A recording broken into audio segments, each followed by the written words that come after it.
Venezuela ও যুক্তরাষ্ট্রের মধ্যকার দ্বন্দ্ব ক্রমেই নতুন রূপ নিচ্ছে।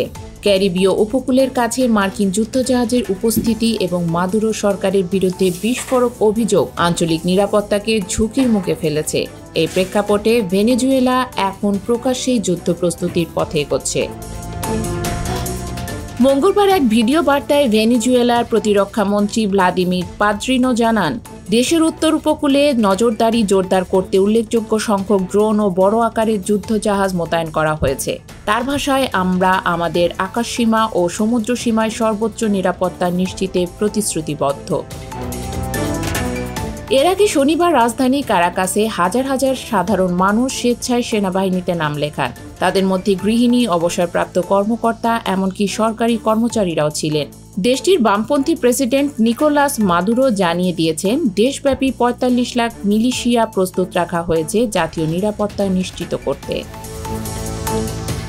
আল জাজিরা জানায়, যুক্তরাষ্ট্র সম্প্রতি ক্যারিবীয় সাগরে ৩টি যুদ্ধজাহাজ, একটি গাইডেড মিসাইল ক্রুজার এবং একটি পারমাণবিক সাবমেরিন মোতায়েন করেছে। এই অভিযানে অংশ নিচ্ছে প্রায় ৪৫০০ সেনা, যার মধ্যে ২২০০ জন মেরিন সদস্য।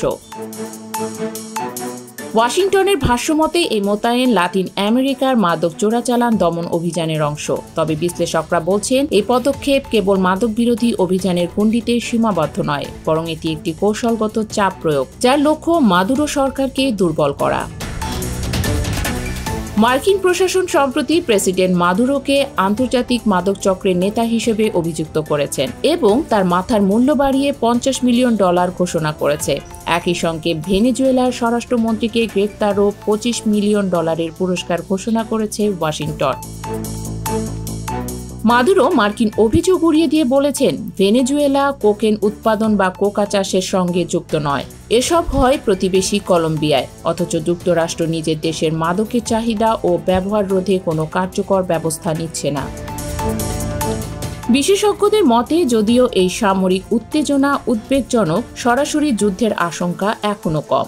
অনেকেই মনে করছেন, যুক্তরাষ্ট্রের এই পদক্ষেপ মূলত ভেনেজুয়েলার ওপর রাজনৈতিক ও কূটনৈতিক চাপ সৃষ্টি করার কৌশল।